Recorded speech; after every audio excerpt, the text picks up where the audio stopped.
ইন্নাল হামদুলিল্লাহ ওয়াসসালাতু ওয়াসসালামু আলা রাসূলিল্লাহ আম্মা বাদ। আজ অগণিত যুবক ভাই চাকরি হারিয়ে বেকার হয়ে পড়েছেন। ঋণের চাপে অনেক ভাই বেসামাল হয়ে পড়েছেন। চারিদিকে যেন ছড়িয়ে পড়েছে নীরব এক দুর্ভিক্ষ। অনেকে আক্ষেপ করে বলেন, শাইখ চাকরি নেই, দিন দিন ঋণগ্রস্ত হয়ে যাচ্ছি, এখন আমি কি করতে পারি?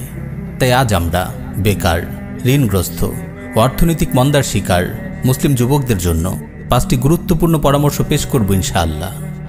1. আল্লাহর উপর তাওয়াক্কুল করুন। সামান্য বিপদের মুখোমুখি হলেই আমরা অস্থির হয়ে যাই, মানসিকভাবে ভেঙে পড়ি। টাকা পয়সার একটু অভাবে পড়লেই আমরা দুশ্চিন্তায় হাঁসফাঁস করতে থাকি। অনেক ভাই আছেন যারা ছোটোখাটো কোনো কাজও করার হিম্মত হারিয়ে ফেলেন, অথচ একজন মুমিনের শান্ত এমন হওয়ার কথা না। মনে রাখবেন, অস্থিরতা ও হতাশা আপনার কোনো উপকারে আসবে না, বরং অস্থিরতা ও হতাশা আপনার আকল ও বুদ্ধিমত্তাকে বিকল করে ফেলবে। ফলে আপনি সঠিক সিদ্ধান্ত নিতে ব্যর্থ হবেন। প্রিয় ভাই, অভাবের সময়গুলোকে আল্লাহ রাব্বুল আলামিনের পক্ষ থেকে পরীক্ষা মনে করুন। এই অভাবকে আল্লাহর নিয়ামত মনে করুন, কারণ অভাবের সময়গুলোতে আপনি অনেক কিছু শিখেন যা প্রাচুর্যের সময় শেখার সুযোগ আপনার হয় না।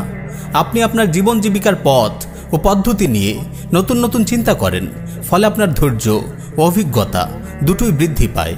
আমার ভাই, যে কোনো বিপদেই আপনার সাধ্যমতো যা করতে পারেন তা করার পর আল্লাহর উপর তাওয়াক্কুল করুন। অভাবে পড়লে অস্থির না হয়ে আল্লাহর উপর তাওয়াক্কুল করুন। নিশ্চয়ই আল্লাহ তাওয়াক্কুলকারীদের নিরাশ করেন না।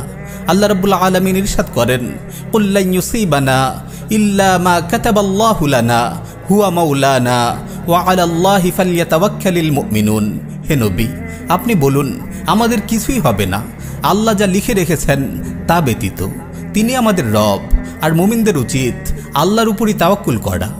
সুনানে তিরমিজিতে বর্ণিত একটি সহিহ হাদিস এসেছে, রাসূল সাল্লাল্লাহু আলাইহি ওয়াসাল্লাম ইরশাদ করেন, লাউ আন্নাকুম কুনতুম তাওয়াক্কালুনা আলাল্লাহি হাক্কা তাওয়াক্কুলিহি লা রুযিকতুম কামা ইউরযাকুত তায়র তাগদু খিমাসান ওয়া তারুহু বিতানা। তোমরা যদি আল্লাহ তাআলার উপর যথাযথভাবে তাওয়াক্কুল করতে, তবে তোমাদেরকেও পাখিদের মতো রিজিক দেয়া হতো। পাখিরা সকালে খালি পেটে বেরিয়ে যায় আর বিকেলে ভরা পেটে বাসায় ফিরে আসে। সবচেয়ে বড় কথা হলো, আল্লাহর প্রতি সুধারণা রাখুন, নিশ্চিত বিশ্বাস রাখুন যে এই অভাব ও বেকারত্ব দ্রুত কেটে যাবে। আল্লাহ তাআলা আপনার জন্য দ্রুত সম্মানজনক রুটি রুজির ব্যবস্থা করবেন। আমার ভাই, একজন মুমিন হিসেবে আপনি সব সময় আল্লাহ রাব্বুল আলামিনের প্রতি সুধারণা রাখুন। একটি সুন্দর আগামীর ব্যাপারে আপনি আল্লাহ রাব্বুল আলামিনের প্রতি আস্থা রাখুন। আপনি আল্লাহ রাব্বুল আলামিনের প্রতি যেমন ধারণা রাখবেন, আপনি তাকে ঠিক তেমনই পাবেন।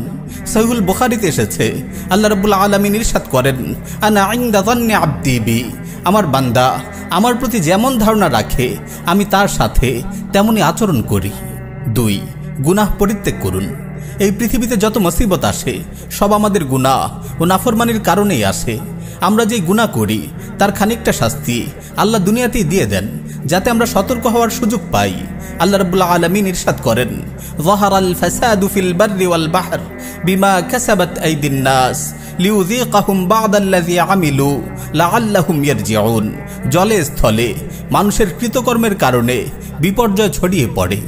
আল্লাহ তাআলা তাদের কোনো কোনো কর্মের শাস্তি আস্বাদন করান, যাতে তারা নাফরমানি থেকে ফিরে আসে। প্রিয় ভাই, যখনই আপনি অভাবে পড়েন, নিজের দৈনন্দিন জীবনের উপর সতর্ক দৃষ্টি রাখুন। জীবনের কোন কোন ক্ষেত্রে আপনি আল্লাহর নাফরমানিতে লিপ্ত আছেন তা চিহ্নিত করুন এবং দ্রুত সঙ্গে সঙ্গে তাওবা করুন। ইনশাআল্লাহ আল্লাহ তাআলা দ্রুত আপনার অবস্থা পরিবর্তন করে দেবেন। আমার ভাই, অভাবের দিনগুলোতে বেশি বেশি আল্লাহকে স্মরণ করুন, ইবাদত ও আমলে মনোযোগী হন। সালাতের প্রতি বিশেষভাবে গুরুত্ব দিন। নিয়মিত কোরআন তিলাওয়াত করুন। এতে আপনার অন্তরে সাহস, হিম্মত ও আত্মবিশ্বাস সঞ্চারিত হবে। 3. সময় নষ্ট করবেন না। ইন্টারনেটের এই যুগে সময় নষ্ট করা রোগ যুবকদের মাঝে মহামারী আকার ধারণ করেছে। কিশোর ও তরুণরা দিনের পর দিন, মাসের পর মাস ফেসবুক, ইউটিউব, টুইটারে অনর্থক বরবাদ করছে। আজেবাজে নাটক, ফালতু মুভি দেখে নিজেদের মূল্যবান জীবন নষ্ট করছে। ইন্টারনেটের আরও একটি বড় বিপদ হলো গেমিং। পাবজি ও ফ্রি ফায়ারের মতো গেমগুলো মুসলিম কিশোর ও যুবকদের ভবিষ্যতে যেন আগুন লাগিয়ে দিয়েছে। জীবনের এমন নির্মম অপচয় আর কোনো যুগে এভাবে হয়েছে কিনা আমার জানা নেই। আমার কিশোর ভাইয়েরা, আমার যুবক ভাইয়েরা, আপনারা হয়তো জানেন না আপনারা কিভাবে নিজেদের সুন্দর ভবিষ্যৎকে নিজেরাই গলা টিপে হত্যা করছেন। যে সময়গুলোতে আপনাদের জীবন ও জীবিকা নিয়ে ভাবার কথা, তালিম ও তারবিয়াত নিয়ে ভাবার কথা, দিন ও আখলাক নিয়ে ভাবার কথা, সেই সময়গুলোতে আপনারা নিজ হাতেই আগুন লাগিয়ে দিচ্ছেন। আল্লাহর ওয়াস্তে নিজের প্রবৃত্তির লাগাম টেনে ধরুন। ওয়াল্লাহি এসব অকাজে ব্যয়িত প্রতিটি সেকেন্ডের জন্য আপনি একদিন আফসোস করবেন। আজ থেকে শপথ গ্রহণ করুন, 1 মিনিট সময়ও আপনি নষ্ট করবেন না। নিজেকে গড়ে তুলুন, নিজেকে ডেভেলপ করুন, বিভিন্ন কর্মমুখী শিক্ষা অর্জন করুন, আপনার কর্মদক্ষতা বাড়ান। বেকার সময়গুলোকে কাজে লাগিয়ে বিভিন্ন কম্পিউটার প্রোগ্রাম শিখুন, office management, graphics designing, web designing ইত্যাদির মতো সৃজনশীল কাজগুলো শিখুন। পাশাপাশি বিভিন্ন দিনই খেদমতের জন্যেও নিজেকে প্রস্তুত করুন। 4. অপচয় বন্ধ করুন, সঞ্চয় হন, উদ্যোক্তা হওয়ার চেষ্টা করুন। মুসলিম তরুণদের একটি কমন সমস্যা হলো অপচয়। আমাদের কিশোর যুবকরা দেদারসে অর্থ অপচয় করে ফেলে। আল্লাহ রাব্বুল আলামিন অপচয়কারীকে শয়তানের ভাই বলে অভিহিত করেছেন। আমার ভাই, ভবিষ্যতের দিনগুলোর জন্য সঞ্চয় হন, বিলাসিতা ও লোক দেখানো খরচের খাতগুলো ছাঁটাই করুন। ছোটোখাটো বিনিয়োগের জন্য একটি পুঁজি দাঁড় করানোর চেষ্টা করুন, যাতে প্রয়োজনীয় ক্ষুদ্র ব্যবসায়, মৎস্য চাষ, পশুপালন, বন্য যে কোনো লাভজনক খাতে বিনিয়োগ করতে পারেন। হিম্মত করে উদ্যোক্তা হওয়ার চেষ্টা করুন। কেবল চাকুরির পেছনে ছুটবেন না। সবচেয়ে বড় কথা হলো দিনের জন্য খরচ করার নিয়ত করুন। ইনশাআল্লাহ আপনার উপার্জনে আল্লাহ বরকত দেবেন। 5.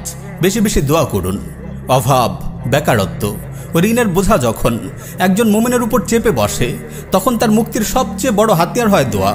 রাসূল সাল্লাল্লাহু আলাইহি ওয়াসাল্লাম আমাদেরকে অনেক মূল্যবান দোয়া শিখিয়েছেন। সুনানে তিরমিজিতে বর্ণিত হয়েছে, একবার এক গোলাম এসে আলী রাদিয়াল্লাহু আনহুকে বলেন, আমি নির্দিষ্ট অঙ্কের অর্থ পরিশোধ করে আমার মালিক থেকে আজাদ হওয়ার জন্য চুক্তি করেছি, কিন্তু আমি চুক্তির অর্থ পরিশোধ করতে পারছি না, আপনি আমাকে সাহায্য করুন। তখন আলী রাদিয়াল্লাহু আনহু বলেন, আমি কি তোমাকে এমন কিছু শব্দ শেখাবো না যেগুলো আমাকে রাসূলুল্লাহ শিখিয়েছেন? তোমার ঘাড়ে যদি পাহাড় পরিমাণ কর্জ থাকে, আল্লাহ তাআলা তা তোমার পক্ষ থেকে আদায় করে দেবেন। তুমি এই দোয়াটি পড়ো, আল্লাহুম্মা কফিনি বিহালালিকা আন হারামিক ওয়াগনিনি বিফাদলিকা আম্মান সিওয়াক।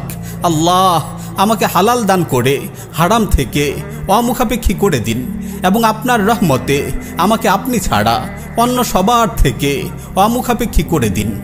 অপর এক হাদিস এসেছে, যে ব্যক্তি সকালে 7 বার এবং বিকালে 7 বার এই দোয়া পড়বে, তার দুনিয়া ও আখিরাতের সকল চিন্তা ভাবনার জন্য আল্লাহ তাআলাই যথেষ্ট হয়ে যাবেন। হাসবি আল্লাহু লা ইলাহা ইল্লা হুয়া আলাইহি তাওয়াক্কালতু ওয়া হুয়া রাব্বুল আরশিল আযীম। আল্লাহ আমার জন্য যথেষ্ট, তিনি ছাড়া আর কোনো হক ইলাহ নেই। আমি তার উপরে ভরসা করি, আর তিনি মহান আরশের রব। এছাড়াও হাদিসে আর অনেক দোয়া বর্ণিত হয়েছে, কোনো মাসনুন দোয়ার বই থেকে দেখে নিতে পারেন। পরিশেষে দোয়া করি, আল্লাহ রাব্বুল আলামিন আমাদের সকল মুসলিম ভাইকে সচ্ছল ও অভাব মুক্ত জিন্দেগি দান করুন, এবং দিনের পথে বেশি বেশি খরচ করার তৌফিক দান করুন। আমিন ইয়া রাব্বুল আলামিন।